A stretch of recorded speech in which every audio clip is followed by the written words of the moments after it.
Greetings, I'm Solidus-Skully, and it is good to hear that jingle, but yes indeedy. Happy birthday, Miles Tails per hour.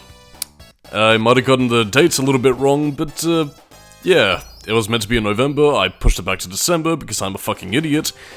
And yeah, I was kind of misconstruing this with the Sonic 3 release date, but yeah, whatever. This is Tails' Australian birthday, and I just wanted an excuse to go through Sonic 2, which... it's not my favorite classic Sonic game. In fact, arguably, it's probably the classic Sonic game I play the least in terms of the main quadrilogy, if you're willing to count Sonic CD. But whatever. Sonic 2 is still a fine game, and I still enjoy playing it, and that's why I'm here to share it with you. And my gameplay skills are incredibly rusty and not at all oriented towards what Sonic 2 wants you to do, which is, well, pretty much just speeding through levels and kicking ass and taking names, really. I'm more of an explorative kind of guy, which you would think would be best utilized with Tails, but no. I mean, unless the Sonic Origins collection kind of proves me wrong, yeah, you can't use Tails' ability to fly. Which is funny, you can use it in the, you know, when you're not playing as him, but otherwise, no dice. You're pretty much just stuck basically being Sonic, except you don't get the Chaos Emeralds, you don't get a super form, unless Sonic Origins fixes that as well. In which case, it's all just sort of... whatever, really. But in any case, why am I doing Tails' birthday? Or why am I even calling it that to begin with? Well, a bit of a non-amusing story, really, as we basically go through generic Green Hill Zone-ish thing. Yeah, kinda going back to my early YouTube history, I recall seeing, like, a Let's Play of... I think it was Sonic R, actually, by Scottish Duck back around 2008, and for whatever reason, I always used to call Sonic R Sonic's birthday, because, you know, that's what he titled the Let's Play, so now I'm doing this the exact same way. Will people be confused? Will people of future generations call this Tails' birthday? Well, they should.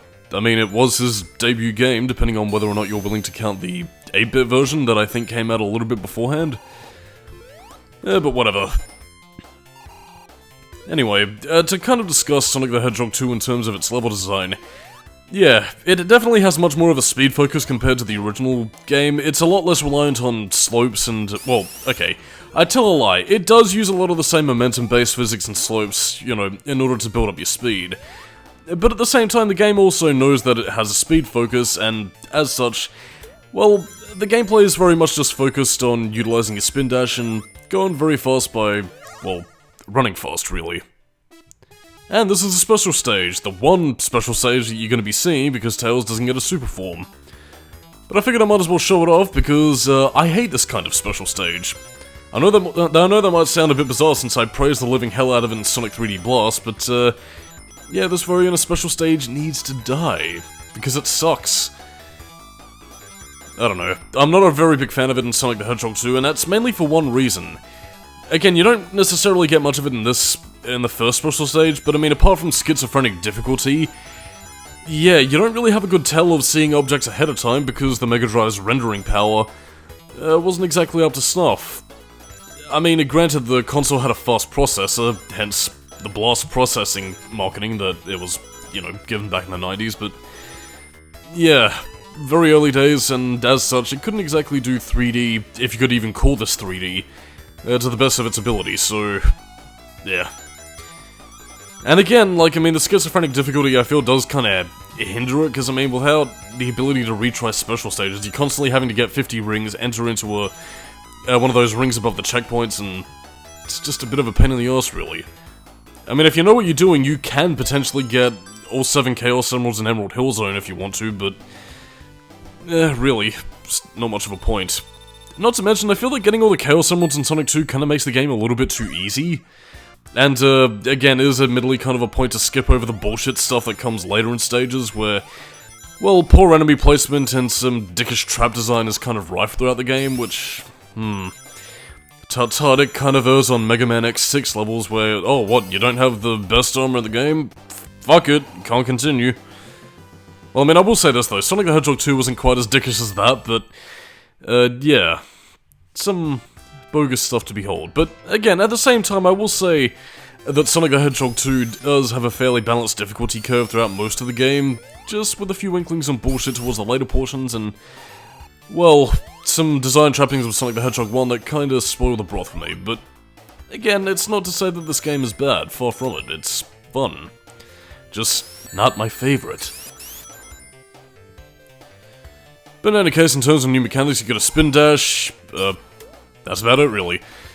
I was gonna say that Tails can fly, and I think Sonic Origins does kind of add that ability, rightfully so, since you can see him doing it elsewhere, but yeah, the level design isn't really designed for exploration so much as it is using your skills and utilizing your speed to get specific pathways. Again, I'm gonna be trying to show this off as much as I can, not skillfully mind you, but at least trying to, you know, get your money's worth in terms of showing you a lot of what Sonic the Hedgehog 2 has to offer in terms of its pathway system.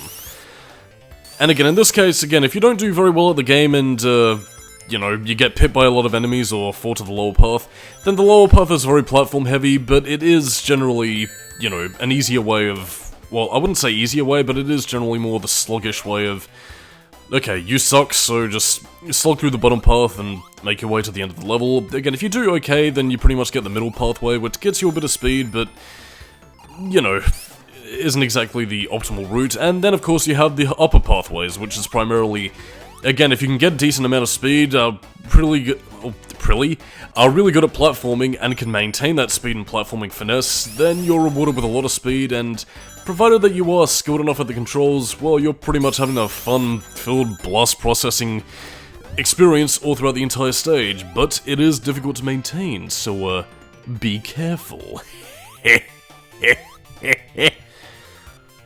And that's pretty much the design ethos that Sonic the Hedgehog 2 carries throughout a majority of its stages. They're not always going to be as breezy as Emerald Hill Zone, but again, it does carry that ethos throughout all of its stages, and unlike Sonic the Hedgehog 1, that kind of mishmash between being, you know, a bog-standard platformer and, you know, the momentum-based physics speed thing that it ended up being, well, again, Sonic the Hedgehog 2 is much better balanced, and again, some people do consider this to be the cream of the crop best Sonic game of the series, which, understandable. I don't quite agree with that sentiment entirely, but, you know, there is a basis for it, and I mean, it was a game that was so popular that I think it was eventually bundled with a Mega Drive, or I might be thinking of Sonic 1 in that case, but anyway. It also fixes a lot of the pacing issues of the first game, I find. Again, as you can see here, only 2 acts before you reach the boss fight, and even in that case, the bosses, I feel, much better balanced towards, well, you know, challenge and speed, really. I mean, you have your bog-standard Eggman boss here, where he pretty much rides this drilling go-kart, because in terms of story and narrative at this point, basically after Sonic 1, Chaos Emeralds flocked to West Side Island, where they apparently had a history according to the manual, and, yeah, after finding out what they could do in the first game, Eggman decided to mine the island for them. Sonic met Tails, decided to repaint his plane or some shit, and, well, basically they became very good friends that Sonic Adventure kind of delves into. Basically, he saw Sonic running and being really cool, so he decided to follow him. Even though Sonic is nowhere to be found, so it's really more of the Tails game here. It's Tails the Hedgehog 2, as it was meant to be. But yeah, I will also say that Sonic 2 does have its fair share of stages that I quite enjoy. Not all of them are winners in my eyes, which is what takes the game down a little peg, but we do have stages like Chemical Plant, which, in spite of its overuse in some more recent games, even going as far as to Sonic Frontiers, I do still really enjoy Chemical Plant. Primarily for its, again, like, it's very, it's got like a very heavy factory aesthetic, but at the same time it also, you know, has a lot of color, a lot of toxic gunge mixed in. And I don't know, it's vibrant but industrial, which, hits a sweet spot for me. And it's also helped by the musical track. Again, Chemical Plant's theme song is fantastic. Shame that they don't really use it all that often. I mean, I guess that has more to do with the fact that Masato Nakamura kinda licensed it with the Dreams Come True soundtrack, which, again, Sega do have to fork out money for, unlike most of the tracks from Sonic the Hedgehog 3 onwards. Well, aside from the Michael Jackson stuff, but that's more to come a little bit later. But yeah, Chemical Plant also continues a lot of the, well, design ethos, really. I mean, again, you have slow segments like this where you have to wait for paint to just... Well, I mean, I call it paint, but I don't know what it's meant to be called. I think it's just meant to be toxic sludge. I think maybe the American manuals call it Megamac or something, but again, that's just... The 90s is all get-out bullshit. It's like, oh no, it's Nickelodeon Gak! Megamac, dude! You know, which is, just getting all a bit pish. But again, as you can see here, we are getting a lot of speed. Or at least so I presume, because apparently this game just has such blast processing that not even my video editor can keep up with it. Although, then again, that's probably due to other reasons, like this computer being incredibly fucking old, and really should upgrade it at some point when I have the money, except I don't, because it is concordantly Christmas and I'm, kinda broke, and I need to earn the money back from getting all the Christmas presents, and all the drugs and alcohol that I do, you know, the PCP, smoke jubi, ice crack boom pow.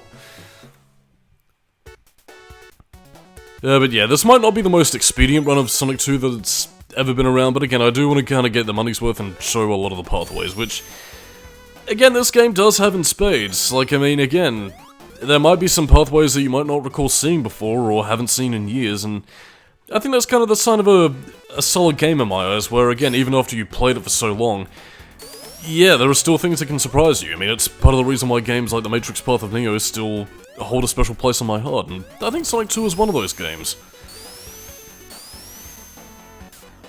Although there is one criticism that a lot of people do have towards Sonic 2, and that's automation of certain things. I mean, not just specifically with, you know, the Futurama transport pipes, you know, that take you from place to place, but again, you also have speed boosters, and I suppose some could also consider the spin dash the earliest instance of boost to win, as it would later be called in Sonic games, you know, and to be honest, I don't really consider this to be that bad. Like, I mean, again, it does give you a push in the right direction. I mean, I'll say this much, it's certainly a far cry from what it would be in Sonic the Hedgehog 4 or whatever, but yeah, it's nothing too strenuous, it just gives you a push in the right direction, and again, gives you that whole wee brain excitement before eventually getting back to the platforming good at hand and, you know, actually telling you to be skillful in what you can do. And again, of course, being as free-flowing as it is, you do have a lot of potential to bypass certain areas or, you know, use the spin dash and your speed abilities to skip certain segments like this, which was no doubt the bane of many people's childhoods as they didn't know how to do basic platforming. I mean, I will say that this is probably about the area in Sonic the Hedgehog 2 where a lot of fans called it, well, not fans, but newcomers called it quits because it requires them to be careful when they just want to go fast. Yeah, I don't know why basic platforming is the stopping point, but again, it's not surprising, because again, I've had instances over the years where, excuse me, where again, you introduce somebody to Sonic the Hedgehog, they want to go fast to the extreme, but at the same time, when it comes to basic platforming, they find it difficult. Kind of odd, but whatever. And of course, this is our first death of the game. Now, what you're meant to be doing, and I was trying to play this boss fight legitimately, is that basically what you're meant to do is you're meant to duck down and let the sludge kind of wash over you. At least I think that was how it was meant to go, but no, apparently you just get hit anyway, so I don't know if I was doing something wrong, but now I was pretty much like, you know what, fuck it, let's cheese this little bastard. Because again, there is a much easier strategy to defeating Eggman's paint sludge shit. So yeah, just stick over here, and provided that you can stick the landing, get 8 hits on him. And there you go, Eggman is defeated.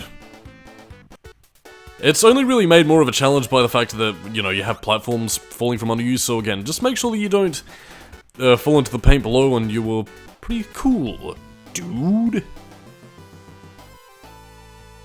Now as we look off into the sunset, Tails sits and wonders, what am I having for dinner tonight? And of course, now we have Aquatic Ruin Zone. A pretty fun and fast-paced zone, and I'd say is probably one of the more, well, the areas of the game that requires a little bit more skill to keep your higher pathways, because again, if you're good enough, you won't actually touch the water in this supposed water stage at all.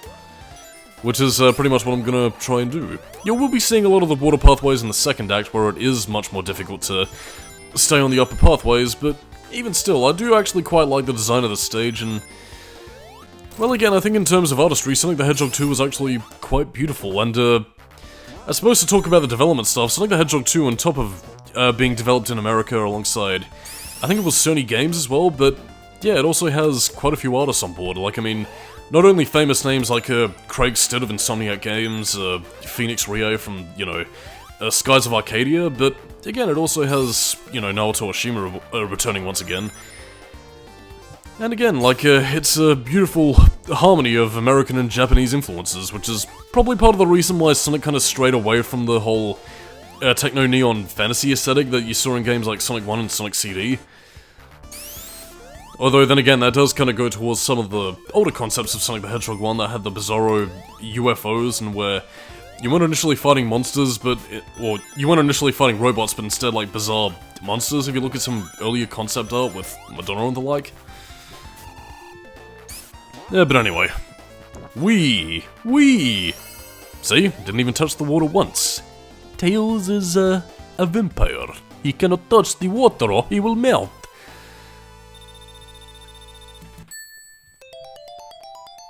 And we also have a continue, back when they held any degree of importance, which they don't anymore. Because, well, who cares really? In any case, yeah, you have areas like this where, again, you gotta... maybe I'm making the platforming seem like a bit more of a challenge than it really is, or at least to those of the more skilled variety, but... yeah, like, I mean, when you're in the thick of it, your initial mindset is to, you know, run fast, dodge bullets, and, you know, just try and be cool, but again, you have enemies all over the shop that'll try and pip you and keep you off these pathways, so it's a lot more difficult to maintain the upper routes than you might think. I try and stay to the top routes as best as I possibly can for the first segment, but then when I have another unceremonious death, yeah, I pretty much just fall to the bottom and, well, just kind of suffer through it. Because, fuck it, why not? Oh no, I'm touching the water! No! Oh, well, that's it. This run of Sonic the Hedgehog 2 is forever ruined. Tails' birthday party is dead. So yeah, we pretty much just go fuck it at this point. I try and stay on the top route, but then fall down. And now you're gonna be seeing the water. So yeah, as is traditional with water stages, it doesn't get quite to the level of Labyrinth Zone, so again, you don't have to worry about that. You know, if you're worried about, you know, freakishly slow gameplay. I mean, again, you do have enough loops and slopes to keep you occupied, but yeah. You also have your air meter to worry about, then you have the post-traumatic stress disorder that is your air gauge slowly dwindling, so yeah, get out of the water as fast as you can, because otherwise you'll drown.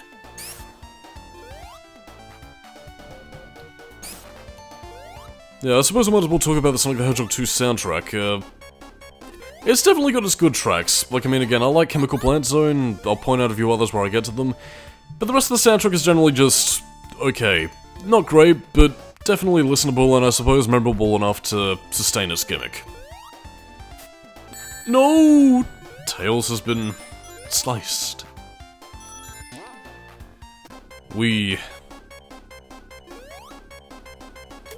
And of course, we have the nerve-wracking thing of where your Sword of Damocles is pretty much depending on whether or not the bubbles can materialize quick enough.